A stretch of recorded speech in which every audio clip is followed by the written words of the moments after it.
Trump نے بیان دیا عمران خان والا اور حقیقت کہاں میں لے کر آیا. تو اگر آپ اس کو ذرا سا آگے سنیں, کیونکہ ویڈیو میں 2-4 موضوعات تھے, تو آپ کو مل جائے گا کہ وہاں پر کیا کچھ تھا. جس طرح سے جنرل فیض حمید والی سٹوری تھوڑا سا آگے آ رہی ہے, لیکن ایک کہانی اور بہت دلچسپ ہے. اس کہانی میں کیا ہوا ہے, ایک چینل ہے سنو نیوز, حبیب اکرم صاحب وہاں پہ کام کرتے ہیں, ہارون رشید صاحب وہاں پہ کام کرتے تھے, عدنان عادل صاحب وہاں پہ کام کرتے ہیں. اچھا بڑا چینل ہے سنو نیوز. تو سنو نیوز نے ایک ٹویٹر پول کروایا, اور ٹویٹر پول تھا کہ اگر ایک ہی حلقے میں میاں نواز شریف صاحب ہوں اور عمران خان صاحب ہوں تو کون جیتے گا. 98% ووٹ عمران خان کے حق میں تھے, 98%, 2% میاں نواز شریف کے حق میں. یہ حال ہے میاں نواز شریف صاحب کا. سنو نیوز, وہ جو عامر نذیر صاحب کا چینل ہے, انہوں نے کیا یہ کہ پول ڈیلیٹ کروا دیا انہوں نے بھی, جس طرح P M L N digital نے پول ڈیلیٹ کروا دیا تھا. پول ڈیلیٹ کروا دیا, لوگوں نے اسکرین شاٹ وغیرہ اس کے لے کر رکھے ہوئے تھے. عامر نذیر صاحب ابھی میاں صاحب سے میں نے آپ کو کئی سٹوریز میں بتایا ہے, لندن میں مل کر آئے تھے. پھر ان کے چینل کے جو دوسرے ان کے پارٹنر ہیں وہ راولپنڈی سے الیکشن لڑنے جا رہے ہیں پاکستان مسلم لیگ نون کے ٹکٹ پر. تو وہ کیسے برداشت کر سکتے ہیں کہ میاں صاحب کی اتنی بے عزتی ہو جائے. انہوں نے کہا نہیں, یہ تو نہیں ہو سکتا. تو انہوں نے پول کو ڈیلیٹ کروا دیا. اب اس طرح ایک پول چل رہا ہے سنو نیوز کا, عمران خان ہائی مارجن سے, بڑے ہائی مارجن سے اس کو جیت رہے ہیں. ایک پول چل رہا ہے اب تک نیوز کا, عمران خان صاحب اس کو جیت رہے ہیں. میں نے پول کروایا تھا, کوئی 1.5 لاکھ کے قریب ووٹ تھے, عمران خان صاحب اس کو جیت چکے. اس کے بعد کامران خان صاحب نے جب P M L N digital نے پول ڈیلیٹ کروا دیا تو کامران خان صاحب نے پول کروا لیا. انہوں نے پہلے تو یہ کہا کہ یہ پول ڈیلیٹ کیوں کر دیا, جب عمران خان کی مقبولیت 81% نظر آ رہی تھی اور اپنے ٹویٹر اکاؤنٹ پہ, ویریفائڈ ٹویٹر اکاؤنٹ پہ پی ایم ایل این کی مقبولیت جو تھی وہ 16% تھی, تو یہ پول ڈیلیٹ کیوں کروایا. پھر کامران خان صاحب نے پول کروا لیا, اس کا فائنل رزلٹ آ گیا. عمران خان صاحب جو ہیں وہ اس پول کو جیت چکے ہیں کم و بیش غالباً 71-72% کے ساتھ. تو ممکن ہے اس سے 1-2% اوپر ہی ہو, اگر مجھے صحیح یاد نہیں ہے اس وقت. تو یہ کامران خان صاحب کے پول کا نتیجہ آیا, لاکھوں ووٹ اس میں بھی پڑ گئے اور وہ بھی عمران خان صاحب نے جیت لیا. سنو نیوز والوں نے پول ڈیلیٹ کیا, نیو نیوز والوں نے کہا انتباہ, وارننگ, یہ پول ڈیلیٹ نہیں ہوگا. تو دیکھ لیتے ہیں ڈیلیٹ ہوگا یا نہیں ہوگا. اس وقت جتنے ٹویٹر پولز ہو رہے ہیں بڑی بری طرح سے پی ایم ایل این مار کھا رہی ہے. انہوں نے تو کہہ دیا P M L N digital ہمارا اکاؤنٹ ہی نہیں ہے. جا کے دیکھیں پی ایم ایل این کا جو اوریجنل اکاؤنٹ ہے, مین اکاؤنٹ ہے, اس پر اگر آپ دیکھیں تو وہ اس کو خود P M L N digital کو فالو کر رہے ہیں اور وہاں سے اس کو اکثر آر ٹی بھی کرتے رہتے ہیں. لیکن اب اس وقت جو ہے وہ بھاگ گئے. اب آ جائیے جناب کہ ہوا کیا جنرل فیض حمید صاحب کا جو کیس ہے. دیکھیے جنرل فیض حمید صاحب جو ہیں جب وہ ڈی جی آئی نہیں تھے اور میاں نواز شریف صاحب کی حکومت تھی, غالباً چودھری نثار صاحب وزیر داخلہ تھے, تو یہ تب کی بات ہے. ہاں, کیونکہ 28 جولائی 2017 میاں صاحب کے خلاف سپریم کورٹ سے فیصلہ آیا تھا, میاں صاحب وزیر اعظم نہیں رہے تھے. تو یہ جو واقعہ ہے یہ 12 مئی 2017 کا ہے, تو اس لیے میاں صاحب کی وزارت عظمیٰ تھی, چودھری نثار صاحب وزیر داخلہ تھے. ابصار عالم صاحب نے ایک کالم لکھا تھا اس پر اور اس میں اس کی تمام تفصیلات بتائی تھیں. بڑی دلچسپ تفصیلات ہیں کہ کس طرح سے آرمی کے ایک سینئر آفیسر نے جو اس وقت حاضر سروس تھا بہت بڑی تعداد میں نفری لے جا کر ایک گھر سے بندے اٹھائے تھے. اور صرف ایک گھر سے بندے نہیں اٹھائے تھے, ایک غلط گھر سے بھی کچھ بندے اٹھا لیے تھے پہلے. پھر بعد میں چلا او یہ تو غلط جگہ آ گئے, تو پھر وہ صحیح جگہ سے بھی بندے اٹھائے تھے. افسار عالم صاحب نے کالم لکھا تھا جنرل فیض کے کارنامے. وہ لکھتے ہیں میرے محلے F11 میں 12 مئی 2017 کو نماز فجر سے کچھ دیر پہلے رینجرز کی درجنوں گاڑیاں, ٹرکس اور ایمبولینسز کا کانوائے 100 سے زائد مشین گنوں سے مسلح سولجرز کے ساتھ داخل ہوا. آپریشن کے طے شدہ پلان کے تحت گاڑیاں F11 کی مختلف گلیوں میں داخل ہوئیں اور ایک مقررہ وقت پر 4 گھروں کو گھیرے میں لے لیا. آپریشن فیضی رد دہشت گردی کا آغاز F11-4 میں رمیش سنگھ اروڑا کے گھر سے ہوا. رمیش سنگھ اروڑا کا گھر F11 اسلام آباد میں, تاریخ 12 مئی 2017. دیواریں پھلانگ کر مسلح وردی پوش اور سادہ کپڑوں میں ملبوس افراد گھر کے اندر لکڑی کا دروازہ توڑ کر کمروں میں گھس گئے. جو باہر کا دروازہ ہے 4 دیواری والا, اس سے اندر گئے. پھر جو گھر کا اندر کورڈ ایریا کا دروازہ اس کو توڑ کے اندر چلے گئے.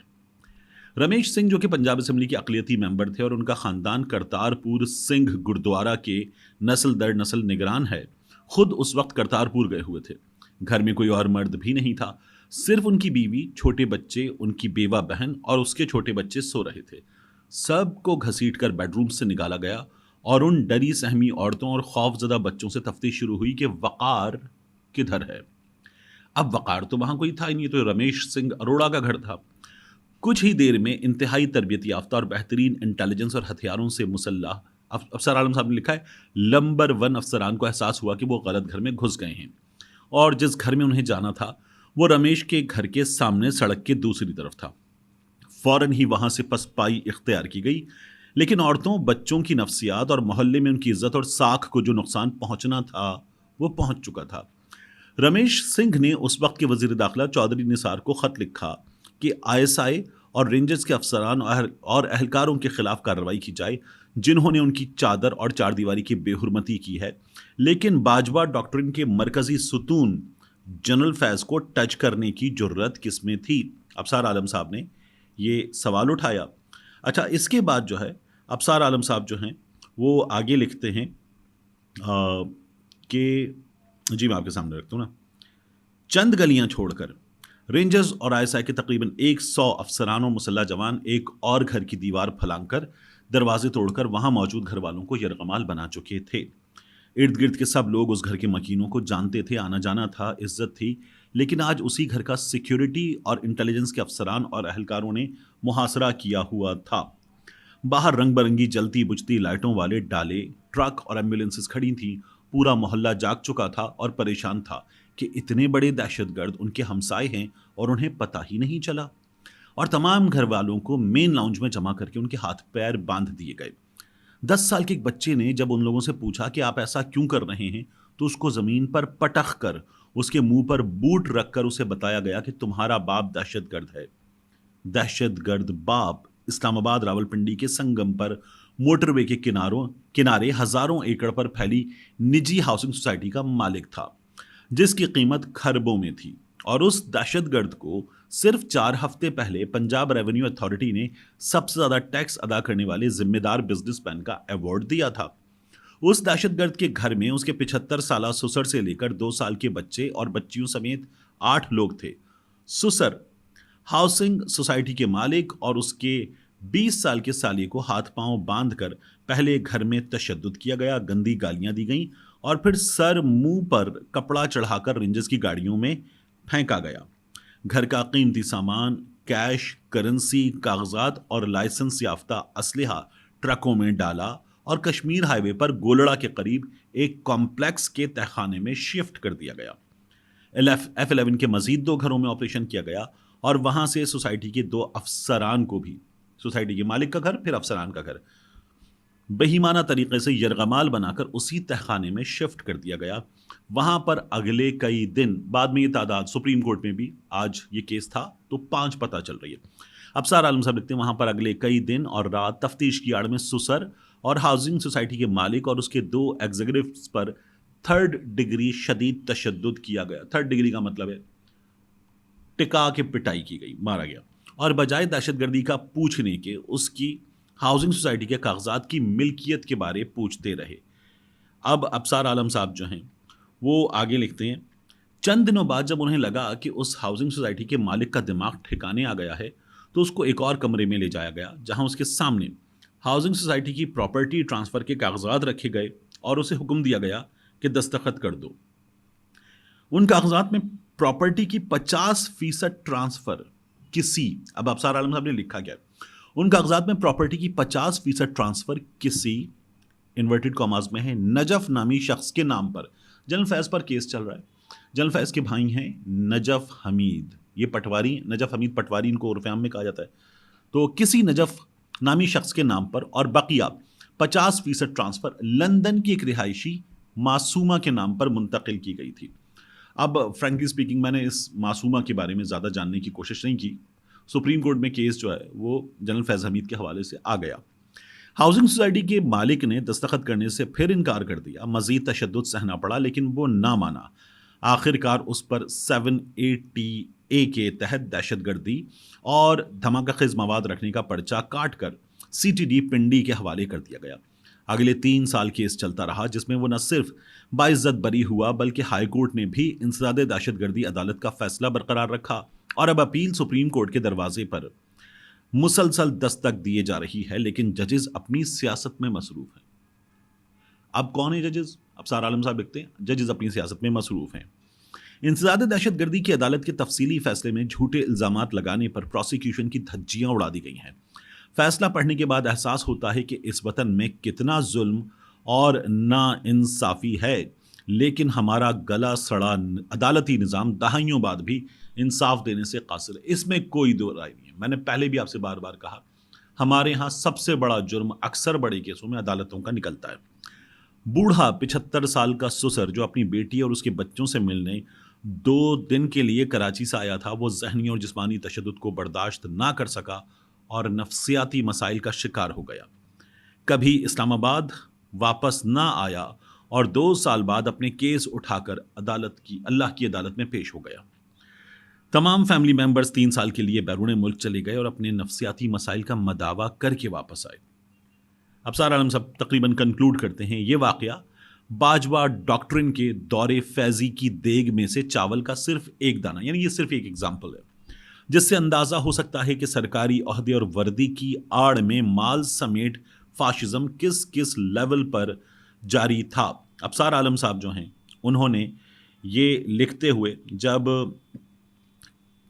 اس کو کنکلوڈ کیا ہے نا، تو پھر وہ جو ہے وہ کہتے ہیں اور وہ وقار کون تھا؟ اسلام آباد انٹرچینج سے جڑے ہوئے ہاؤسنگ پروجیکٹ کا مالک، کراچی کا ایک پراپرٹی ڈیلر. آپریشن اس لیے کیا کیونکہ وہ حصہ دینے سے انکاری تھا. اٹھایا گیا سرمایہ کار چودھری نثار کے پاس پہنچا، 15 دن بعد چھوڑا گیا. پھر اس کے وہ کام بھی ہوئے جن کی امید نہیں تھی. یہ ابصار عالم صاحب نے کنکلوڈ کیا ہے اس پورے معاملے کو اس طرح سے. اب سپریم کورٹ آف پاکستان میں یہ معاملہ آج گیا. وہاں پر جو اس کیس کے مدعی ہیں ان سے عدالت نے پوچھا آپ کا وکیل، انہوں نے کہا کل ہی وکیل کیا ہے، وکالت نامہ داخل کرنے کے لیے مہلت دی جائے. قاضی فیض صاحب نے کہا کہ نہیں، مہلت نہیں، آج تھوڑی دیر کے لیے التوا کر دیتے ہیں کیونکہ ہم اس کو آگے لے کر چلیں گے. اس کے بعد جب وکیل صاحب آ گئے، وکیل صاحب نے تمام چیزیں رکھ دیں، عدالت نے دیکھا، انہوں نے کہا آپ کے الزامات بہت سنگین ہیں، آپ نے اس میں مختلف چیزیں لگائی ہیں، ٹھیک ہے اس کو دیکھتے ہیں.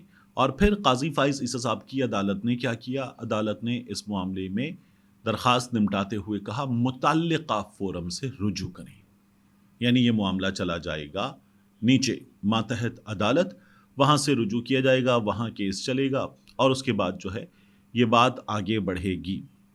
اس کیس میں کیا ممکن ہے؟ جنرل فیض حمید صاحب کا یہ جو معاملہ ہے اس میں کیا ممکن ہے؟ اگر آپ میری رائے لیں تو جنرل فیض حمید صاحب کو اس میں چیزیں ثابت ہوں. ایک بہت بڑی تعداد ہے آفیسرز کی، اہلکاروں کی، جو یقیناً اس تمام کارروائی کو انجام دینے گئے تھے، کس کے احکامات پر گئے تھے، وہاں سے یہ تمام چیزیں سامنے آئیں تو جنرل فیض حمید صاحب کو اس کا نتیجہ بھگتنا پڑ سکتا ہے، ان کے خلاف کارروائی ہو سکتی ہے. اس کارروائی کے سلسلے میں عدالت پھر محکمے کو یعنی کہ افواج پاکستان کو کہہ سکتی ہے کہ یہ آپ کا معاملہ ہے، آپ سزا دینے کے لیے اس کو آپ دیکھیے. یا پھر یہ بھی ہو سکتا ہے کہ یہ معاملہ باہر آ گیا ہے، یعنی یہ انٹرنل میٹر تو نہیں ہے نا، یہ تو ایک شہری کے ساتھ ہوا ہے، تو عدالت کہے کہ ٹھیک ہے اب اس کو عدالت دیکھے گی اور جنرل صاحب کو اس میں سزا سنا دی جائے ثبوتوں کے بعد. یہ ایک پاسبلٹی ہے. دوسری پاسبلٹی اس میں جو ہے، میری اسلام آباد میں ایک سینئر ان معاملات کو کور کرنے والے رپورٹر دوست سے بات ہوئی، انہوں نے کہا دوسری پاسبلٹی ہے اور وہ زیادہ اسٹرانگ ہے. دوسری پاسبلٹی یہ ہے کہ یہ معاملہ آؤٹ آف کورٹ سیٹلمنٹ کی طرف چلا جائے. میں نے پوچھا اس میں کیا ہوگا؟